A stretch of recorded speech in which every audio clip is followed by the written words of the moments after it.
들어서 네. 가장 일반적인 대한민국 이제 뭐 가족의 형태일 텐데요. 남편이 주로 경제 활동을 하고 아내분이 집에서 뭐 육아와 가사를 책임지는 뭐 가정주부셨다.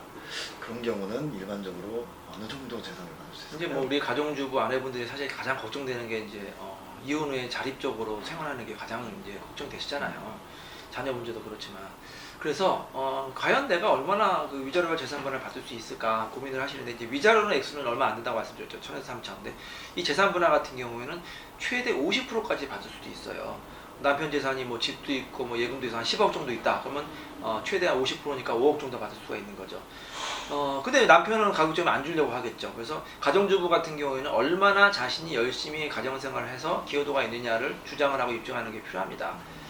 단순히 뭐 내가 이제 뭐 가정주부입니다 이렇게 주장하는 것보다는 정말로 뭐 예를 들어서 뭐 가정 살림 잘한 거를 사진을 찍는다든지, 아니면 뭐 자녀가 진술을 내서 우리 어머니는 정말로 성실하게 살았습니다 뭐 그런 걸 인정하는, 아니면 뭐 본인이 적극적으로 남편의 그 재산을 불려가지고 뭐 부동산 투자 잘했다든지 그런 걸 입증하면은 50%까지 나올 수도 있고, 드물기는 하지만 50%가 넘는 경우도 있어요. 뭐 55%, 60%까지 받는 경우 있기 때문에 적극적으로 자신의 기여도를 입증하는 게 중요하다고 볼 수가 있습니다. 그럼 예를 들면 이제 남편분이 뭐 세금이나 뭐 기타 등등의 이유로 뭐 우리 누나 이름으로 재산을 좀 이렇게 해놓자 라는 거를 진행을 해서 재산을 이제 숨긴 케이스 비슷하게 되는 거죠. 그런 거는 어떻게 처리가 될까요? 그래서 아까 설명드렸듯이 이제 재산을 미리 숨기기 전에 묶어두는 게 가압류 가처분 말씀드렸잖아요. 그래서 가압류 가처분을 하는 게 중요한데, 아이고 이제 깜빡 잊고 아니면 이제 시기를 놓쳐가지고 늦은 거예요. 가압류 가처분을 안 했는데 상대방이 이제 빼돌렸다.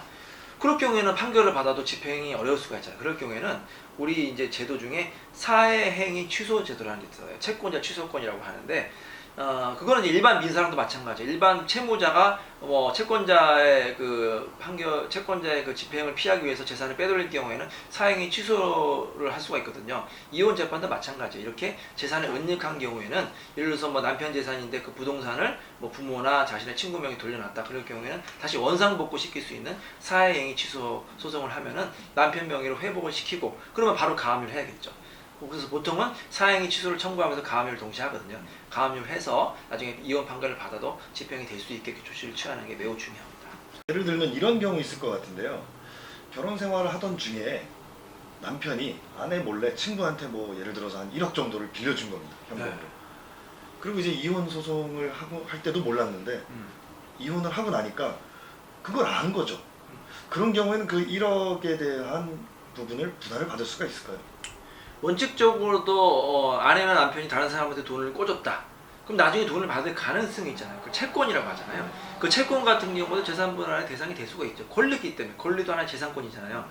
근데 실무적으로는 좀 어려운 측면이 있는 게 뭐냐면, 그 친구가 돈을 갚을지 안 갚을지는 아무도 몰라요.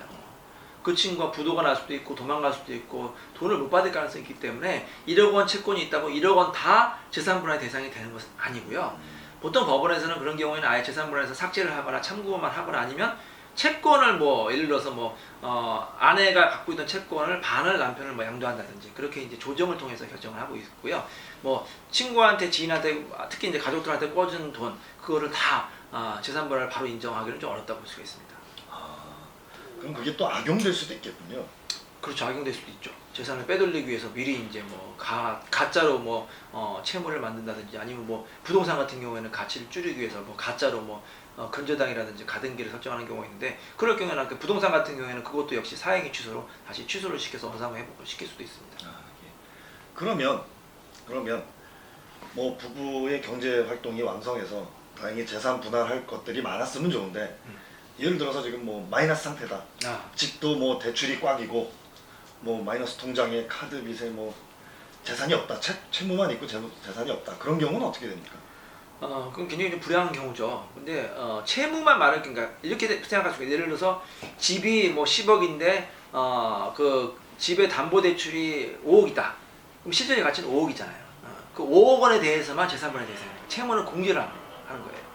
근데 뭐 집이 10억인데 집 거의 다 뭐 10억 원 다 대출돼 있고 오히려 추가로 뭐 대출이 많다. 그렇게 마이너스 상태잖아요. 그럼 이론적으로는 재산분할이 어려웠다고 볼 수가 있습니다. 마이너스에서 받을 게 없잖아요. 근데 오히려 또 이럴 수가 있어요. 남편이 사업을 하는데 이제 채무도 많이 있을 수가 있겠죠. 재산도 있지만 채무가 훨씬 많다. 근데 아내한테 대출을 부탁하는 거예요. 그래서 아내 명의로 대출을 뭐 5억 원을 받았는데 실제로 쓰는 건 남편이다. 그렇게 이혼할 경우에는 뭐 그냥 그 상태로 하면은 아내가 돈을 갚아야 되잖아요, 은행에. 근데 아내는 억울할 수 있겠죠. 자신이 쓴 것도 아니고 남편을 위해 대출을 받은 거기 때문에 그럴 경우에는 내 채무를 당신이 가져가라. 당신 때문에 실질적인 채무를 쓴 사람은 당신이라고 주장을 하면은 법원에서는 아내에 대한 채무를 남편한테 일정 부분 전액이거나 일정 부분을 분할을 하는 경우도 있습니다. 아, 그럼 이런 경우가 되겠네요. 예를 들면 남편이 타는 차를 내 명의로 이렇게 뭐 할부나 미스 계약을 해서 줬다. 그런 경우에 이혼을 할 때는 남편이 그거를 가져갈 수 있게끔 뭐 그리고 조정을 통해서 그 채무라든지 채권이라든지 이런 거를 조정을 통해서 다 해결할 수가 있습니다.